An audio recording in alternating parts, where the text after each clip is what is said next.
So good afternoon. Me again. Ludovic Tilly, the Coordinator General of the EC2U Alliance. I will have the pleasure to moderate the first part of the second day, of the afternoon of the second day of the EC2U Forum at JKU Linz in Austria. And as you can see, well, at least here in the room and hopefully all the participants online, the title of this session is Citizen Science in Action. Because indeed, what we will discuss about in this session is how the universities, and in particular the EC2U Alliance, is actually investing a lot of efforts in making sure that all the knowledge that is created at our universities is transferred to the society, so that we can, together with the citizens and the whole society, really make changes and respond to all the challenges we are facing. And you may also see the subtitle, which may be a bit enigmatic for some of you, because we first see a lot of acronyms, so that really requests some explanation. So the subtitle is the RI4C2 project and the EC2U pilot living labs. So the second part of this subtitle, I guess you will easily understand. We will, and this will actually be the sort of second part of the session, we will give you some examples of the living labs that have been created recently in the context of the EC2U Alliance. And this will be also the occasion to know what are living labs. We will also have actually examples of citizen science at the JKU University. But the first part of the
the area of research and innovation, and to build a lot of what we call the mini engines that would be making this knowledge ecosystem, or this pan-European knowledge ecosystem, working as much as possible.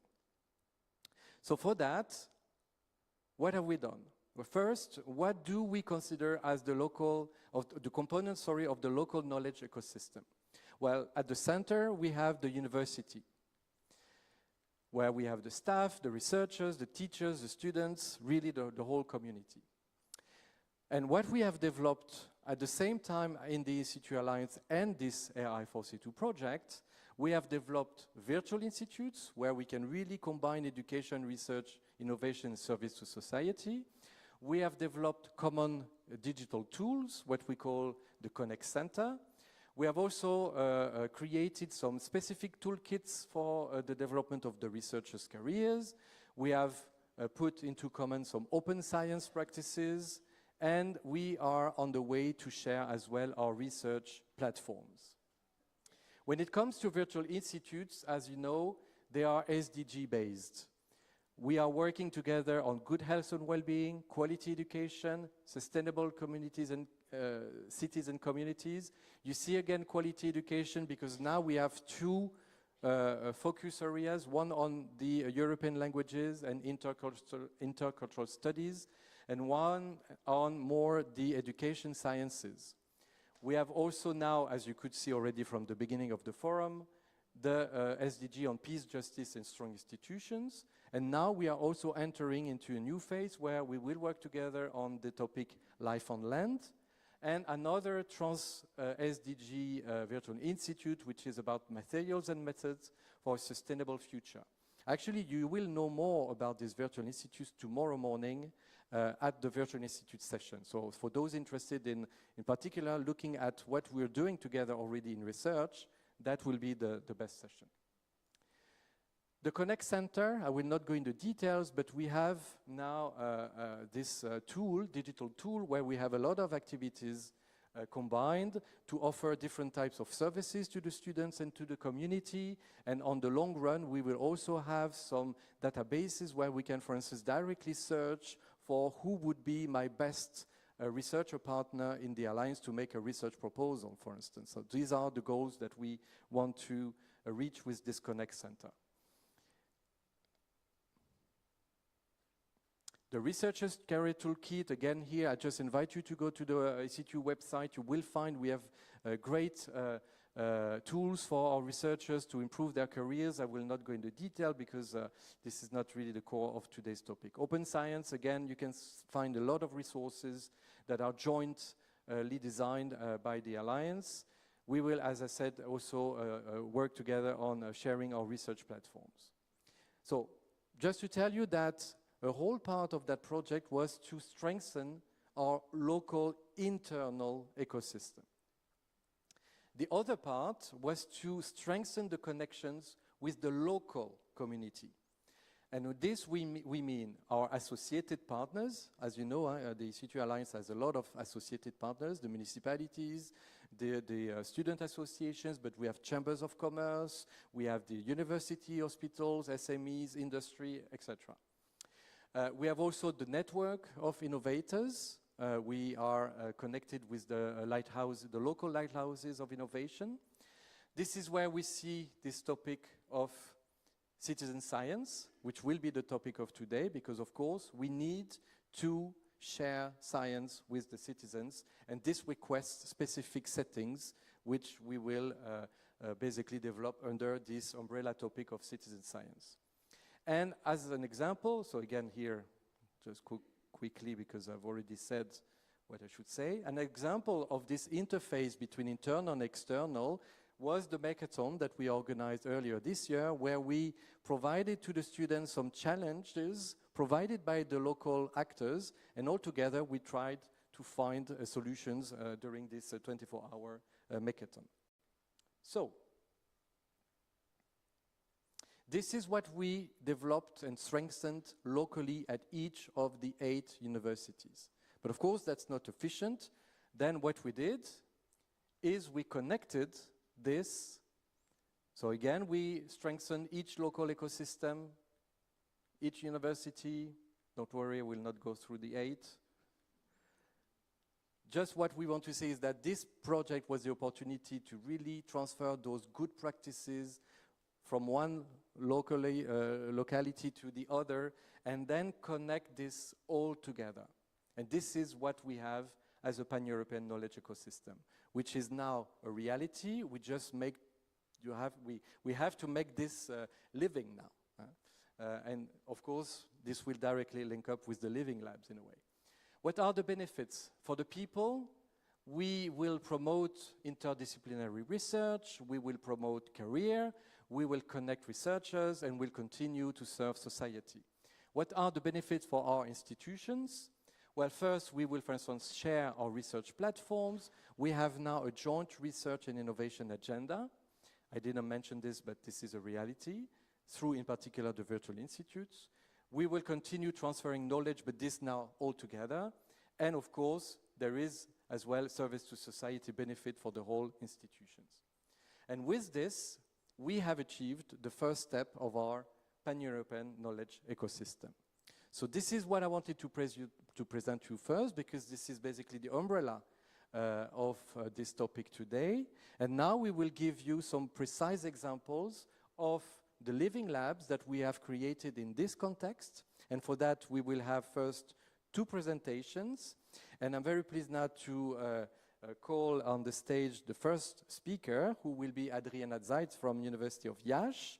We have also one colleague connected, I understood, if needed, but I will give you now the floor so that you can present one of the living lab activities which connects with, in particular, the so-called Emotion project. So Adriana, the floor is yours.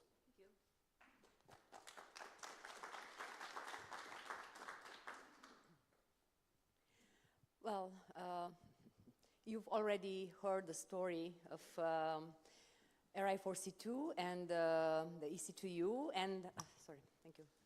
And let's say the marriage between the 2 projects.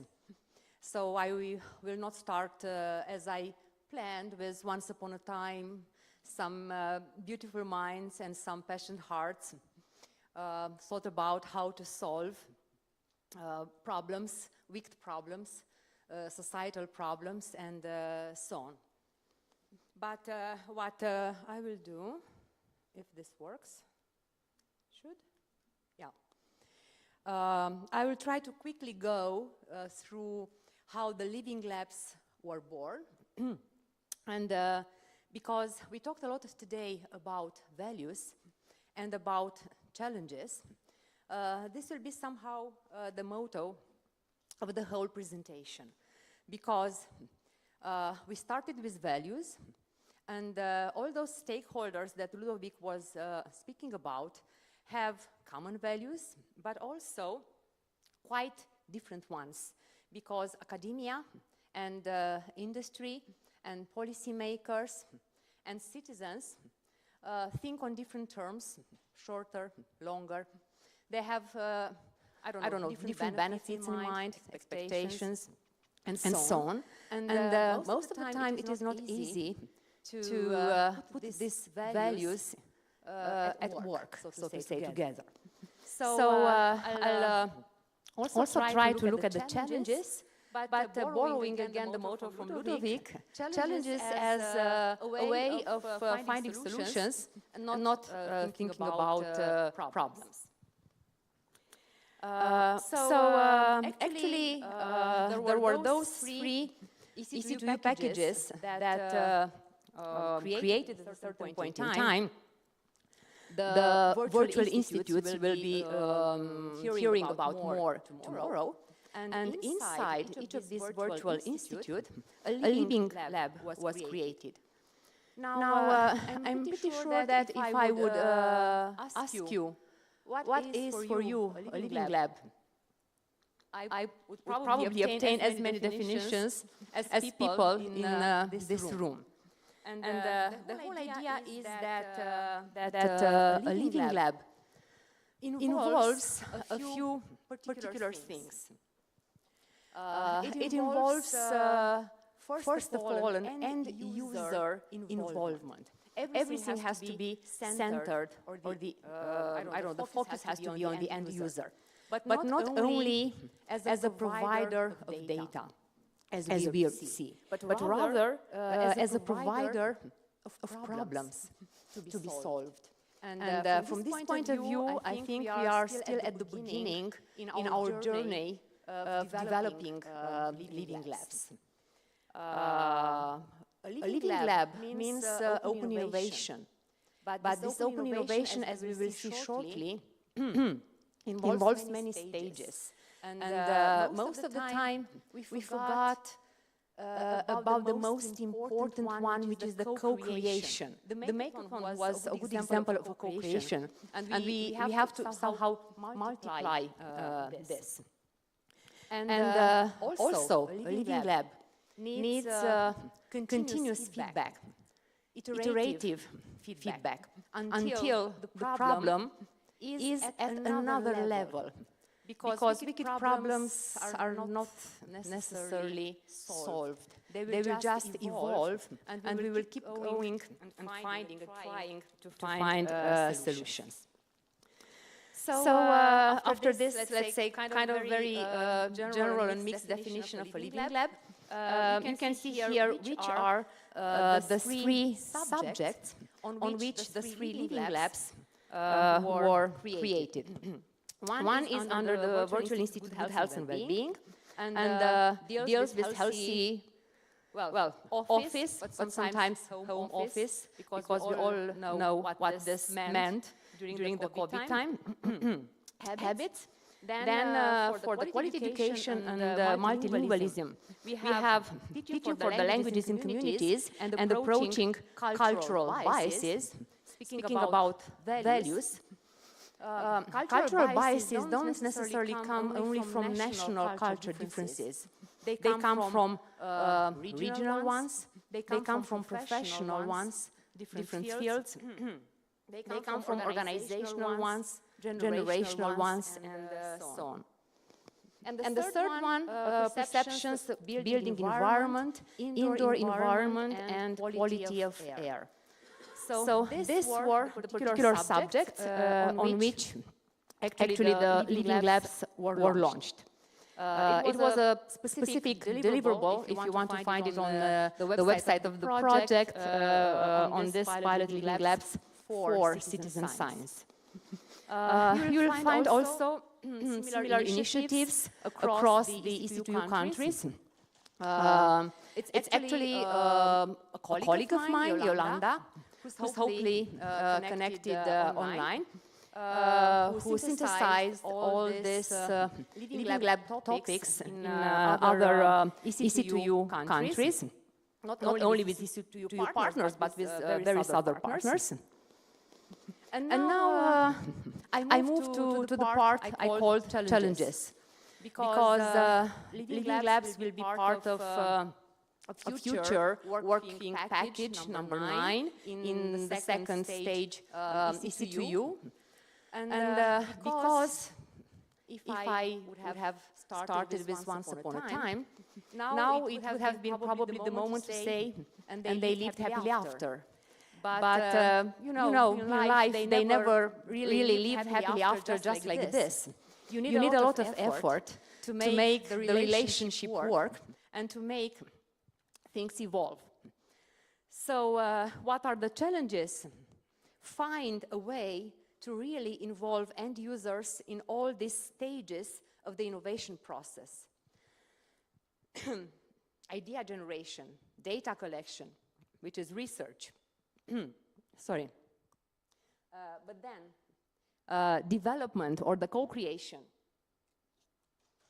the testing, the implementation, and then the feedback, and then even the commercialization, which we as academics, for example, forget sometimes. But I'm pretty sure that the next speakers will be better than us at showing how we can make things better from this perspective. I already talked about this idea of moving from doing things for someone to doing things with those who are actually in need. And again, that's another difficult task for academics, because we usually like to tell others what to do or how to do things. And when collaborating with other stakeholders, it's not always easy to involve them actually in decision-making as well. I have there an example of 90 local projects that were analyzed in the Amsterdam area. And from 90, only 12 were actually real living labs, those involving the end user in all the stages of the project. So hopefully one day our living labs will be there. I'm confident that we can find solutions for doing this. So on long term, we will just have to apply these values, the core principles of the living labs, the user-centered innovation, to have real experimental fields in all HCT universities, and to also have these private-public people partnerships for co-creation with these large sets of stakeholders, which is never easy, but nevertheless it is possible. And then waiting for the questions that you will have at the end, I'll be proactive and ask you some questions so that you will not have time to ask us more questions. The questions that we thought about: how will we better engage these end users in such highly contextual environments, so different? How will we increase engagement levels from a symbolic one, from being a membership or having a membership, from having specific requests to really doing things and participating to the decision process? How will we be better at evaluating the contribution, the relevance of both citizen science and living labs type of science to science advancement, to societal development? There was another recent study that showed that from 16 millions of articles on the subject of sustainable goals, 90% were never cited or considered by policy people. So somehow we need to find a way to do things together with those stakeholders. Of course, many other best practices can be thought about or could be thought about.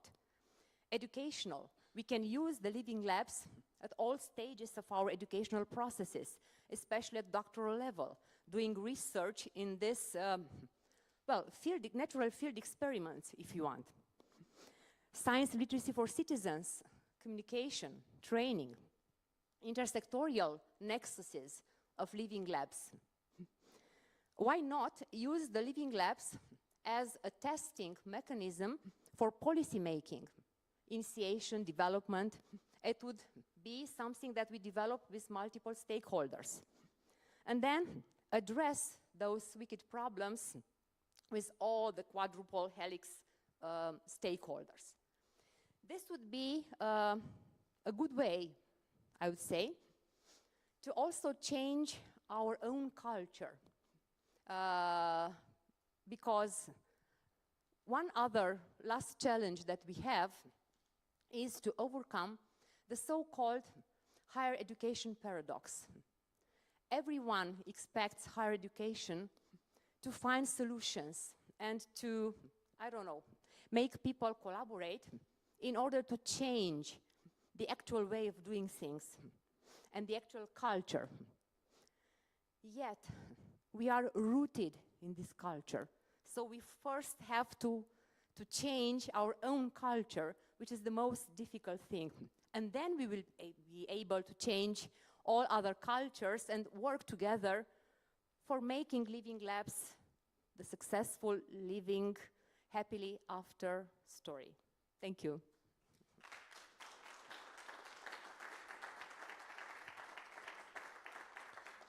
Thank you very much, Adriana. That was really thought-provoking. I very like this idea of, yeah, we should think out of the box, but maybe we should go out of the box. Yeah, that's true. And how do we do that? That's highly connected to this living lab context. Thank you very much. We'll continue actually to exemplify this topic with now our colleague from Poitiers University online. So it's a pleasure to welcome Laurent Bosquet. I hope, Laurent, you are connected and with us. Yes, I am. Perfect. Hello, Ludovic. We How hear are you? Yes, we do hear you. And we now even see you. That's wonderful. Perfect, so you are perfect. the coordinator of the In Motion project that is related to a living lab in Poitiers, and I had the pleasure to visit this location, and it's really typically an example of thinking out of the box. So we look forward to your presentation now, and just maybe to mention that you probably have a lot of questions to Adriana and to Laurent, but we will group all these questions during the open discussion part. So Laurent, the screen is yours. Okay, thank you, Ludovic. So I just will share my screen. Hopefully, it just will take a few seconds. Okay, so you should have the slides on the screen. Tack. Yeah, we see your screen. Yes, and I just have to launch the. Yeah. So could you confirm you have? Yes. Perfect. Great, great. Tack. Okay. So first, of course, I would like to apologize for not being present with you today. I had some obligations in Poitiers and in Paris this week that did not allow me to do the trip to Linz, but I am confident that there will be other opportunities in the near future. And why not within the context of the Living Lab? I'm going to present you during the next minutes. So as Ludovic said, my name is Laurent Bosquet. I'm a professor at the University of Poitiers. And I am also the director of a research unit called MOVE, which is an acronym that stands for Mobility, Aging, and Exercise. So we already had the opportunity with Marion Albouy, who is a professor in public health in the Faculty of Medicine of Poitiers, and who is also the co-coordinator of the Living Lab, to present the Living Lab in Poitiers, but also during an EC2U webinar. So if necessary, I think it will be possible to share the video that was produced on this second occasion. So in a few words, La Vie La Santé is a platform in prevention and health promotion of the University Hospital of Poitiers. And its main activity is to implement the therapeutic education prescriptions delivered by the different departments of the hospital. And as you can see on these pictures, most of the rooms of a house have been replicated in La Vie La Santé in order to contextualize the activities. And as you can see also, the environment is very peaceful and salutogenic also. Regarding le QG, Habitude de Vie, Sport, Santé, which stands for HQ or headquarter in Life Habits, Sport and Health, it is also a platform in prevention and health promotion, but that belongs to the University of Poitiers, not to the hospital. So it also focuses on life habits and health, but with a special interest in nutrition, sleep, physical activity, and combat against sedentarity. And our population of interest is larger than La Vie La Santé, since our programs range from 8 years old until 80 years old, so over the entire life course. As you can guess, there is a very close collaboration between La Vie La Santé and the QG. And they are the cornerstone of the Living Lab in Motion, which is an acronym that stands for Better Aging at Home. an international living lab on life habits and health. So this living lab gathers some partners of the EC2U Alliance, mainly from IASH and from Pavia, also in Italy.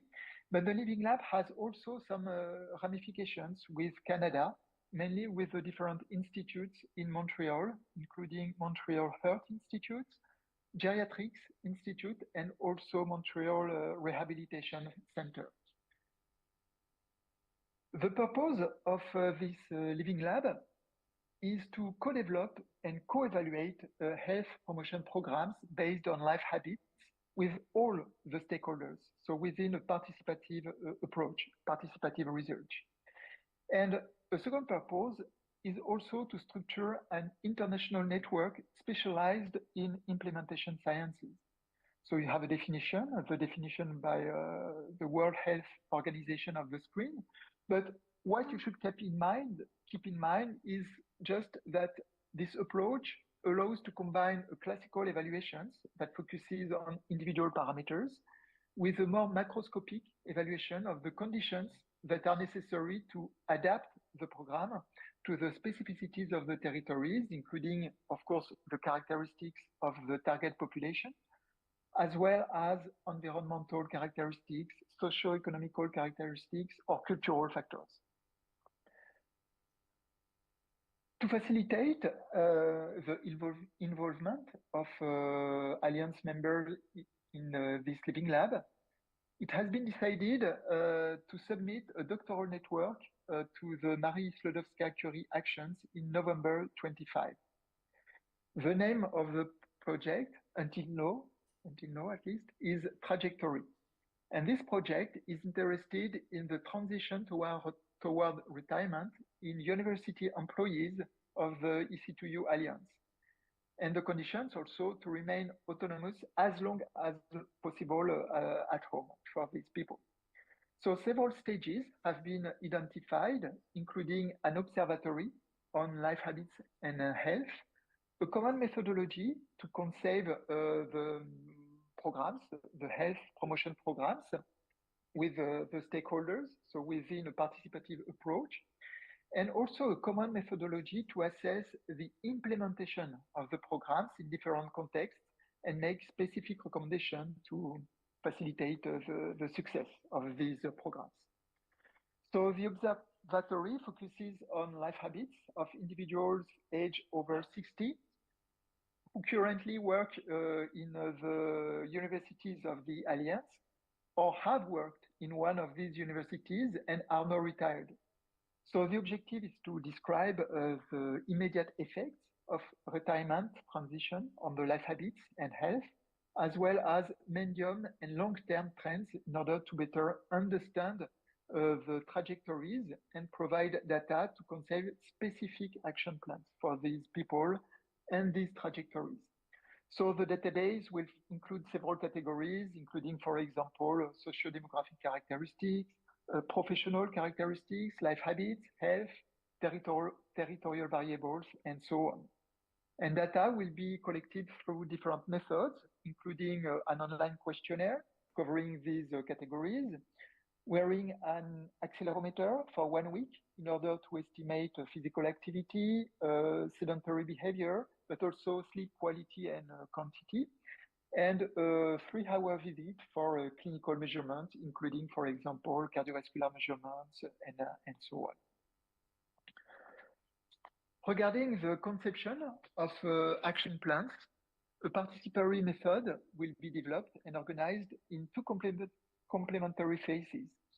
A quantitative phase followed by a qualitative phase. So the quantitative phase will rely on an online questionnaire, once again, based on different tools provided by the World Health Organization, like the questionnaire on quality of life, for example, or its adaptation for older adults. During the quantitative phase, focus groups will deepen some aspects that emerged from the quantitative analysis, and in order to better define the axes of the action plan. And these groups will also be asked to propose the actions that will address the different issues from the evaluation. So then the action plan will be implemented and assessed immediately at the end of the program, and then again 6 months, 12 months, and 24 months after its completion. Some specific hypotheses will also be tested, like the association, for example, between cognitive or physical adaptation capacity and the quality and quantity of sleep. Finally, the third phase consists in adopting a common methodology to assess the implementation of the programs. And the exact strategy remains to be defined collectively. However, it should account for some implementation variables like acceptability, adoption, feasibility, sustainability, and so on. And once again, information will be obtained from a combination of quantitative and qualitative methods. Several seminars are planned in order to conceive the project altogether, since what I just presented are the main objectives of the program, but there is still many things to do, of course. So the first seminar will take place in Yash at the beginning of December, the second one in Montreal, in Canada, in February, the third one in Pavia, in Italia, in April, and the last one in Poitiers in June. And each seminar will last 2 days with a specific agenda that includes different landmarks and deliverables associated to the MSCA submission, so the doctoral network project. That's it. So of course, the door is still open if you want to join us, particularly if you have competencies associated to the project I presented, but also to implementation sciences. So I mean, economy, management, geography, epidemiology, and so on. So this is the information I wanted to give you today. And of course, I will be happy to answer your questions. But if it is more easy for you, it will be possible also to plan some specific webconf if you want to talk with me. So that's it, Ludovic. Thank you. Thank you very much, Laurent. We can applaud, yes. When we say that the EC2 Alliance is also working for its community, now we can clearly see that there is a direct interest. So we wish you success, because we all know, we all wait for all the results of this project when selected for our own retirement. So I would dare to say that in my case, I hope indeed that everything will have been solved by the time I need to retire, but yeah, so we count on you. Me too. Okay, you can. Thank you very much. We will now have another example of citizen science activities, but this time here at JKU. So I have now the pleasure to call on the stage Patricia Stark from JKU, where you will also exemplify citizen science.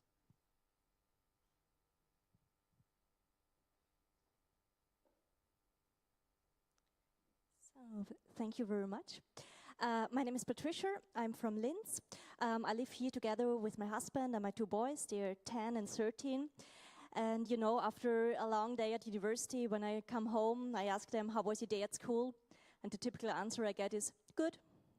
And the older they get, the shorter the answers. Now we are at, okay. So I recently talked to a friend and said, okay, I want to have more information about how the day was. And then she asked me, have you tried 2 truths and 1 lie? And I said, no, what is it? And she then told me, yeah, in the evening, ask them, they should tell you 2 truths and 1 lie about their day. And I tried it out, and I'm super happy because it really worked. So they were trying to trick me and tell me things, and so I found out it's really true that they had this Nutella thing for lunch with their dad. So yeah, And so as this session is called Citizen Science in Action today, I also think it's time for some action now. So what I would like you to, or ask you to do now, is to grab all your stuff, come to the first 3 rows here in the middle, sit to somebody else who don't know, and tell that person 2 truths and 1 lie about yourself, and the other person has to find out what's the lie. So grab your stuff, come on. 2 truths and 1 lie about yourself. So don't be shy, grab your stuff, move to a person you don't know, and tell the person 2 truths and 1 lie about yourself. So.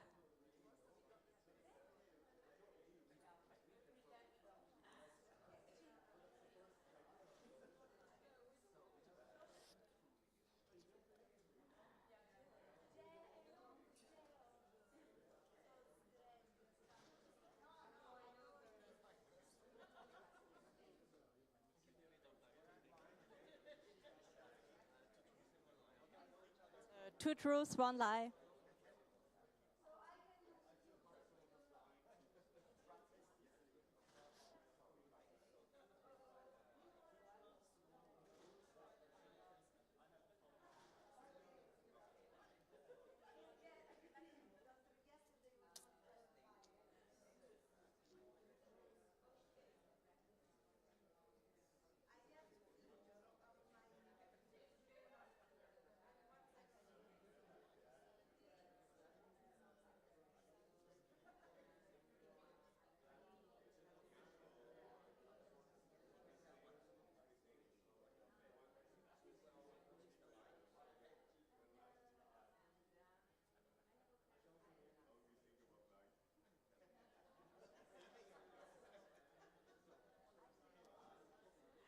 Okay, so maybe 1 more minute.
Okay, so thank you very much. Yeah, you can use the break afterwards.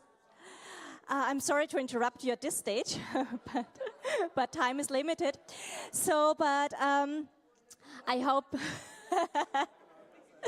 so. I hope you find out the truth and the lies, and also I hope you felt a little bit the fun in the room, the action in the room. So when we think about the future we want to create, that's exactly how we want to feel. We want that people engage with each other, that there is an exchange at an eye level, that people laugh and have fun and create something together. So that's our home base. That's where I'm situated at the LIT Open Innovation Center. And actually, what you can see here is a picture of how we started our projects, and we put everybody together on a boat on the Danube, which is right next to the Galatina Dunite. So if you haven't been there, take the chance to take a walk there. And that was our kickoff for all our projects. We started 3 years ago, and the nice thing about the boat was that people had to come on time, that they couldn't leave early for other meetings. And we asked all the projects to bring their families. So what we did, we asked our professors, our head of the projects, to present their projects in a way that also the kids will understand.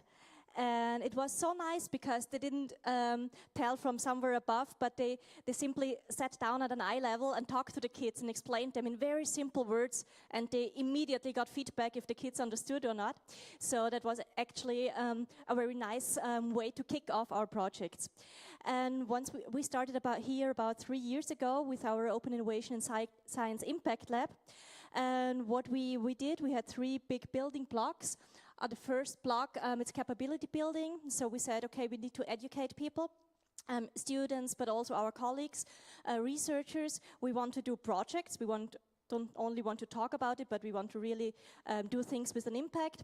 And also we want to build a community. And I'll just highlight some of the things we did over the last 3 years here at JKU. So I brought you a picture of some of our students. So we trained them in open innovation in science and citizen science. But what we mainly did, we gave them challenge-based projects. And the challenges, we didn't decide on the challenges, but we asked our JKU student communities to come up with challenges they have. And then we broadcasted these challenges to the other students, and they then could apply on which project they want to work. So we managed to bring in the students' communities. We gave them tools and methods on how to involve the crowds within their projects. We also had a PhD fellowship for our doctoral studies, where they could also get a little bit of funding to experiment with citizen science and with open innovation in science, because of course, if you involve other stakeholders, it takes more time. You need a little bit of more funding, so that's what we provided them. On the project side, we had 3 big projects which we supported. Free Mind is one of the projects we have with our medical university, and this is very special because here at JKU we also have a medical faculty, and that's very unique. And so we love to bring them together with our researchers here from different departments. So the first thing you can see here is Free Mind. This was a project where patients were involved in the Department of Oncology. So it was about imagination therapy, which is normally used at a very late stage of cancer. And what the project team did, they brought this imagination therapy to virtual reality.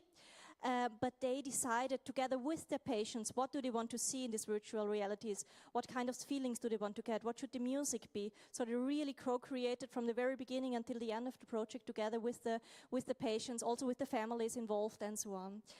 Here in the second picture, it was a project called Update Social, which is also still running in the next phase. We started there with a big hackathon, but not with a coding hackathon, but with a social innovation hackathon. So we asked NGOs here in Linz, in the social innovation, in the social area, what kind of challenges do you have? And they posted their challenges, and we brought together over 200 people here at the JKU for a 3-day prolonged weekend to form teams around these challenges, to really work on these challenges. There were people from the university, students. The students got ACTS for it, but also there were NGOs. There was the municipality involved. So a lot of people who worked together.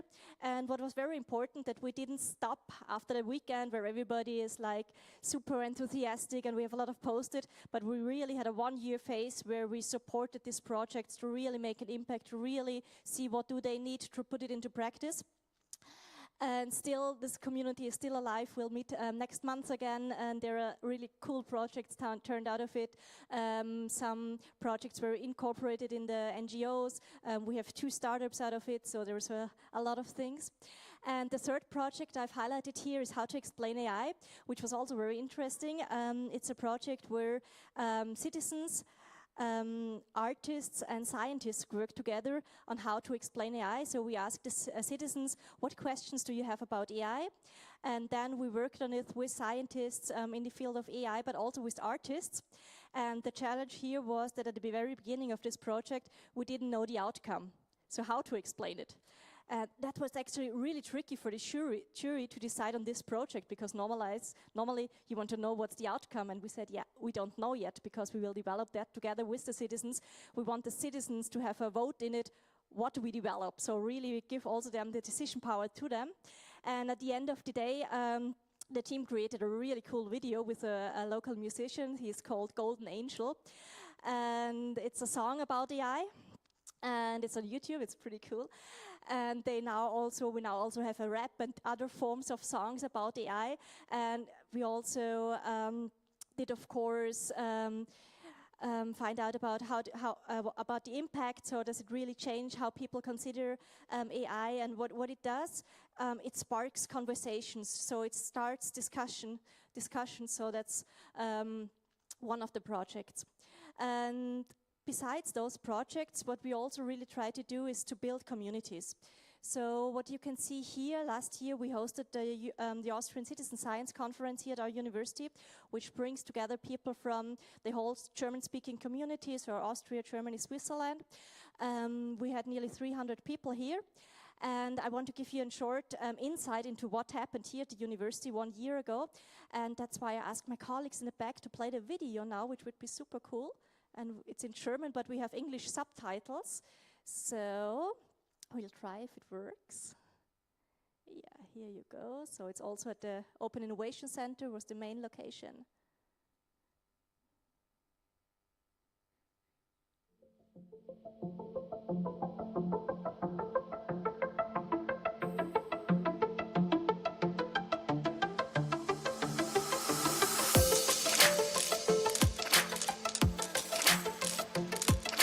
Wir freuen uns als JKU, dass wir dieses Jahr Gastgeberin der österreichischen Citizen Science Konferenz sind.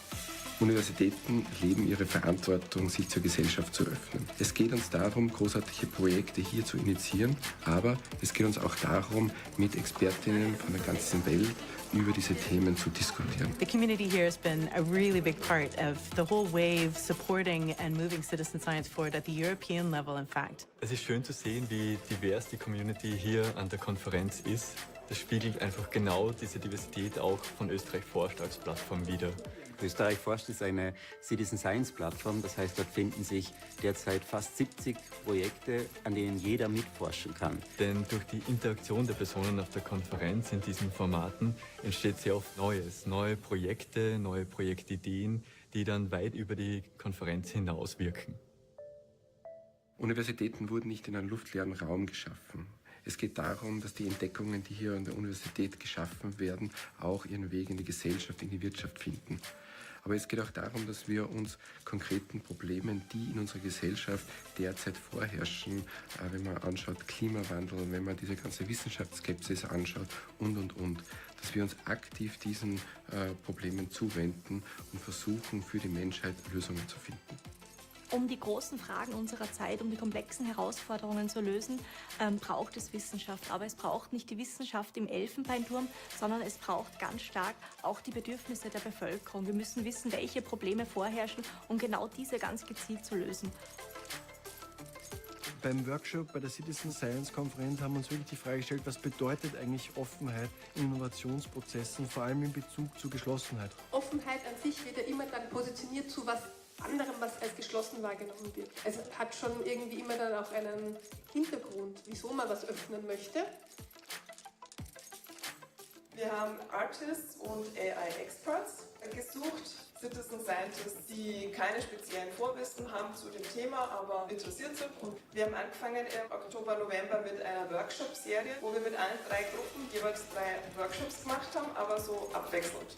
Bei unserem Projekt Free Mind, virtuelles Entfliehen und Zusammenfinden von Krebspatientinnen, geht es primär um ein neues, innovatives Entspannungsverfahren innerhalb der Virtual Reality, welches von und mit Krebspatientinnen vom Kepler Uniklinikum quasi entwickelt wird.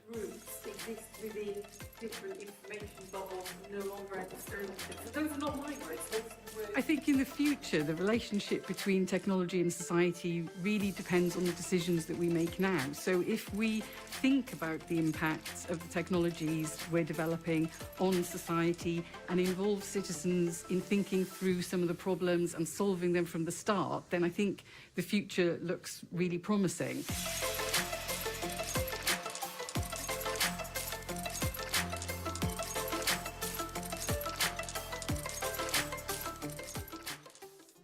Okay, so the future looks promising, and I hope you get the spark a little bit of the feeling we had at this conference here last year.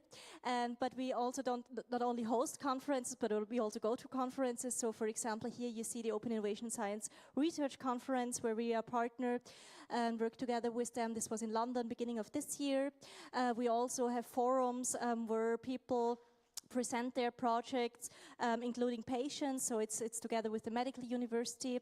And one of the interesting projects I also picked up to show you here is the European Cancer Mission. You know, we have these big 5 missions for the European mission, and there we had the task how to involve citizens in the missions, in the European missions.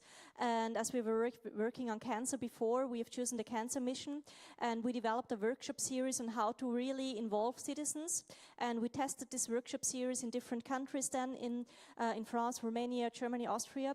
And we had a big chance to present our workshop concepts in front of the European Commission.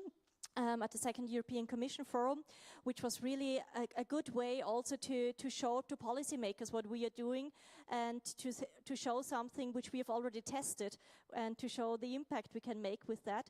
So that's pretty cool, and we started there, which I still like very much. We started there in front of this European Commission people with the words, imagine the European Union is on a mission and its citizens don't know about it, and so how can we involve them? So we really like that. And yeah, finally, to conclude, what's also super important for us to keep these communities alive, we think it's also important to celebrate together, so to bring them together for summer activities, for different kinds of events, to have people talking like you just did together. And so I think it really also connects very nicely with our evening program, that there's the Gala dinner tonight. So I hope we can continue our conversations there, and maybe you're also going to tell me 2 truths and 1 lie about yourself. So thank you very much, and the key takeaways, I've already told you about them. So have a nice afternoon. I'm looking forward to the questions then. No? Thank you. Thank you very much. Thank you very much, Patricia. This was not only just interesting and enriching, but also thank you as well for making us alive with your idea of the 2 truths and 1 lie. It was actually fascinating to see that within 2 or 3 minutes we also could see joy in the room, and it refers to my comment yesterday that also one of the great assets of the EC2U Alliance, that we can also discuss very important and sometimes very serious problems, but we always have also joy. That's also important. Thank you so much. I would now propose that we move to the open discussion part. So I would kindly ask our speakers to come on the stage, so that we can indeed just sit again comfortably, but looking at the audience here. Of course, we have Laurent online. We probably as well have still Yolanda as well. So I think Elif, you will also join us for explaining, because we have basically 2 ways of interactions. One would be the classical Q&A, so of course this is valid, absolutely. But there was also an interactive part that was prepared, so I give the floor to you, Elif. Yeah, thank you very much, Ludovic. Thank you very much to all of our speakers, and thank you very much to all the participants for your attention. Now we have a Q&A session, and for this we prepared a little Slido. All you have to do is scan the QR code that you can see on the presentation right now, and then you can add your questions and your remarks there. But we have this option, and for those who don't really like to use those kind of tools, we also have the old way. I can always pass the microphone if you want. So as people indeed connect, maybe we have some questions in the room. Yes, Elif, I see at the front. So hi, I'm Alexander from Friedrich Schiller University Jena, and I was just thinking, so it's great that you had the chance to present the stuff to the EU Commission, but wouldn't it be great to really bring also the policymakers together with people, so that they really can learn so directly and see what the demands are. Are there any platforms on which such things could happen? Actually, there is this TRAMI project, which is about making European missions work. And on their website, you find like a really bunch of initiatives who are also, I've heard of some projects who are working together with the policymakers.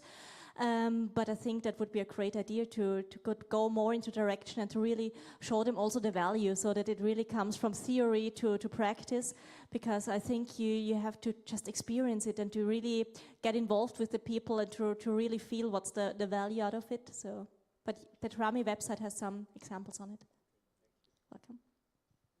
It's okay. So any other questions? But again, for those willing to interact with the Slido, you can continue to use the QR code, and I think at some point we will also see the outcome of the Slido question. So yes, please. Okay, Santi Lopez from Salamanca University. My question is for Andrea. It's about the distance our living labs here in Europe regarding to the USA or another countries in the world, because probably we have a good practice in Europe, but I don't know exactly if USA is in the frontier or Europe is in the frontier regarding to the living labs. Well, from what I've seen, from this point of view, even in US, they do have a lot of initiatives. I think one issue is that we are sometimes using different labels, and because of this, we don't necessarily, we are not able to compare what's happening. For example, in transdisciplinarity, because we speak about this a lot, they use another term, which is convergence research. So whenever we try to compare, we should look at these different labels. And I've seen recently in University World News an article about a talk of the International Association of Universities, which includes universities from US, about the higher education and initiatives, about working with communities, about citizen science. They also speaking about labels. They use grassroots concepts a lot. So I think that they do this. I'm not sure if I would be able to measure and say, okay, they are ahead of us or they are behind what we are doing at European level. I would say that we are all together in this after all. And somehow we have to try to look at what they are doing and what we are doing.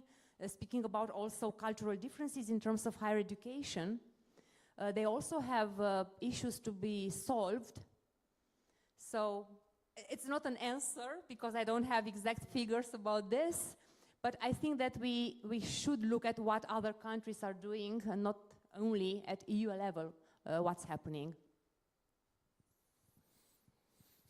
I see that we have interesting questions as well with the Slido. Unless Patricia, you want to comment on this one, but including as well Laurent with us. So we have, I could probably sort of group them because we have several questions which are related to somehow to what has been already questioned about how to get politicians involved. So there was exactly that question, but I see another one which is related, which is when we start involving more politics, are we actually moving from evidence-based policy to policy-based evidence? I like that question. So any of you would like to maybe just the global topic of politicians' involvement or politics involvement? Just shortly, and maybe then Patricia will also do it. This is an approach that we are actually seeing a lot. It's called also cherry picking in policy, because sometimes instead of using the evidence in order to make up strategies and policies and so on, policy makers, because they don't have enough time and they are oriented through electoral cycles, they just pick the type of evidence that suits, let's say, their previous policies. And this is how we move from evidence-based policy to policy-based evidence, which of course is not what we should do. But if we are trying to speak more, let's say, on that common language of policymakers and academia and industry and so on, and this means more initiatives like those that we've seen, then we would be able to limit the policy-based evidence and move towards evidence-based policy. This is what I think. Maybe I can just give you an example from what we are doing here in Linz, because which is quite interesting for Linz is that we have an institution called Innovation Major Square, which is at the city center of Linz, which belongs to the city of Linz. By the municipality, but they are doing a lot with our citizens, and we are closely working together with them. So it's for us as a university a partner in crime to reach the citizens and to work together with them to make. So it's like we can reach more people, involve more people. As you have seen at this conference, we also wanted to invite the public here, but you know the campus is outside, and how can we bring the people here? So we also teamed up with this Innovation Square to move some of our activities directly to the main square, because there is this farmers market on Friday, and people just went to buy their eggs and vegetables and then came to our booth and interacted with us and with our projects. So I think at our local level, it's a lot of fruitful collaboration. Yeah, very interesting. Actually, I will jump on your last point, because there is this question, and of course, again, Adriana and also Laurent, you're welcome to react to it, which is how to reach the marginalized citizens. That's a tough one. So what we at the first tried, of course, is to use our personal network. So if we have our cities are organized in a way that you have local organizations in each and every part of the city. So we approach them, and somebody knew somebody there. And so that's how you can reach people. And what we also really very often try to go to the people. So a lot of our workshop and our initiatives happen somewhere else, but not at the campus, because it's like another wall, another barrier that people go so far outside the city. So we go to them. And so, but we are still learning and trying out and trying different ways and experimenting. So I think it's a steady learning journey for us as well. One category of underrepresented groups that I can think right now is children, actually. And many specialists discover that if children would participate more, then we could have very interesting solutions or insights. And with a doctoral student at a certain point in time, we worked with children that were attending science exhibitions. And with this occasion, we asked them what would they want to see in their cities. They were like 6, 7, 8 years old, and how they would change the city if they would have the power to. And it was very interesting how they were very open and very natural, and I don't know, we would say somehow naive, but actually this is something that we are losing as adults. So thinking about various categories would be really useful. Maybe I can add something here, because you said children and students, which is super interesting. You see there's the Circus of Knowledge. I'm not sure if everybody of you was in there. And we have a really great project where we work together with schools and with kids between 8 and 13. And which work together with scientists, artists, and their teachers on a specific topic over the period of 1 semester. And at the end of the semester, they also present their project then here in the circus. And the nice thing about it that we don't only have a lot of students, so it's about 1,000 in total over 3 years involved, but also we do research about it. So does it really, can we spark the curiosity about subjects like informatics, mathematics, and so on? And this research we also do together with students from the higher classes. So they have designed the questionnaires, they're doing the interviews with the younger kids. So we really also involve them in the projects, and it's a really nice project. Laurent, any reaction that you would like to bring? Yes, perhaps. Please. Yes, perhaps two reactions. First, about the connection with decision makers. So it's very important at the early stages of each project, and it is. I spend a lot of time to explain what we are doing and what we want to do to all levels. I mean, at the city level, the department level, the regional level, and even in the ministry. I also have a lot of exchanges with our deputies. So that's very important because they know very well the environment, and they are allowed to give to make some connections with specific associations, specific stakeholders that will fasten the implementation of your project and eventually facilitate the obtention of funds from private stakeholders, for example. Regarding the access to marginalized populations, it's also the connection with insurances and with politics is also very important. For example, in France, in Poitiers, we have some projects with migrants, and particularly with pregnant migrants that are excluded from our health services. So they are managed by the department, it's a territory in France. So we have connections with the departments, and they give us the information. They know what we can do since we have a lot of exchanges. And when they have a specific need, they contact us to develop the programs in the health promotion, for example. So we have access, for example, to the migrants in order to help them, particularly women who are pregnant. But we also have access to other marginalized populations, mainly with, once again, the department or the city, but also with our deputies, since they know very well their environments, they know their associations, and so on. And once you have taken the time to present yourself, what you are doing, what you want to do, and so on, then they know you and they keep in mind your activity, and they are able to connect you with these specific demands of marginalized people. Thank you. Indeed, very interesting. That very nicely complements the previous reactions.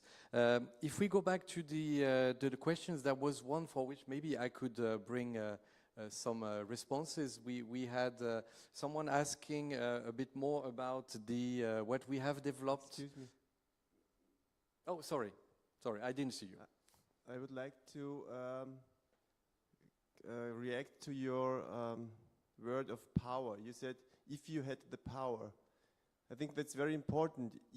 If we have a lot of ideas and what we could change, it's important to have the power to change things. So I think without politics, it's impossible to change things. You have to have one who has the power to change things, who has the money, who has the legitimation, and that's politicians. So you have to have this connection, otherwise we can talk whatever we want about. Yeah. Thank you so much. Yeah. We're just going to continue. It's faster than typing, actually. I fully agree with that, and on the other side, also for the marginalized groups. I mean, there are so many problems which we already know. Like if you take, for example, racism, gender inequalities, diversities, like all the go-to hype topics that we love discussing so much also, those are not problems that we need more research on. Those are topics where we need just more actions. Like structurally embedded racism, I have all the research from the 70s with critical race theory from the US, etc. Actually, I don't need to spend a single cent on doing more research for that or reaching marginalized groups in that regard. I just finally need to get to the root of the systematic embedded root cause of it. And how can we reach that without exactly that power struggle, without without us just sitting together and finding new things that should be changed. And for that, I'm always a bit just pessimistic. So I don't really have a question, I just wanted to voice that. Like psycho-hygiene for myself. Any reaction?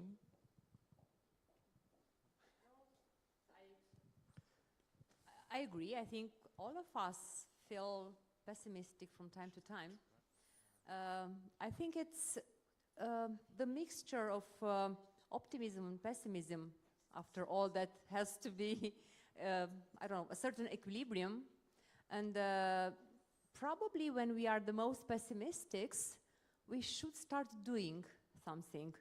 Because when we are optimistic, sometimes we talk a lot. We are, I don't know, we are very energetic and so on. But when we are pessimistic, if we start doing things, then it's better. So maybe try to do something on our own for some underrepresented, or it's like doing something good, let's say, for someone you know that is in such a position. I know it's small. I know it sounds a little bit idealistic and maybe not very well grounded, but from my experience, this is something that happens. And if you do something, although it's small, then maybe others will do it. I do believe in this power of the personal example. Projects are something like this, after all. Dreams until a certain point, and then you transform them into some sort of action. But I agree, sometimes we are pessimistic. We have one more question. Thank you. My experience is on participatory urban planning, so pay attention that my comment is only on this, I don't want to go that. But from my experience, citizens are extremely exceptional to identifying the problems of the place where they live and their needs, but they are not exceptional finding solutions. And sometimes we need to tell them things that they don't want to hear. I wonder if you already had that experience. How do we communicate things that people don't want to hear? And during the COVID, we had a lot of things to communicate that people don't want to hear. So if you have experience on this part that is not so rightful. One example I can think about is from my home city, which is Iași in Romania. And one big issue, speaking about urban environment, is the fact that traveling gets harder and harder. So the city is crowded with cars, especially in particular intervals. And one thing that citizens don't want to hear is leave your car at home. Try to use, I don't know, public transportation, or try to use your bicycle and try to walk and so on. But I would say that at the same time, this problem has a second part. There are things that also decision-making people or administrative people don't want to hear about, and this is, well, do something in order to make public transportation better. It's kind of a vicious circle. And at a certain point in time, both categories or several categories of people that don't want to hear the truth have to hear the truth and stay there together and find together solutions. So I don't say that citizens would necessarily have the solution, but if they stay and debate and talk with the others, then together, this is the co-creation idea, actually. They could find together solutions. Okay, well, actually, I look at the clock and I see that we have reached the official end of this session on citizen science in action. Well, clearly, we have still a lot of things to potentially discuss during the coffee break, also including someone was asking about what we have developed on open science. Well, I could not elaborate on that, so just go on the EC2U website. And actually, another good thing is that in half an hour, we will have actually at the Circus of Science, the science contest, and we will see another way to put science in action, right? So enjoy the break, then all go to the Circus of Knowledge, actually, yeah, Circus of Knowledge, where you will see this incredible experience. The science contest is really something incredible. So you are all invited to go there, and thank you for your contributions, engagements. Thank you to all the speakers, including online, and we continue the debate with a coffee, I guess. Thank you.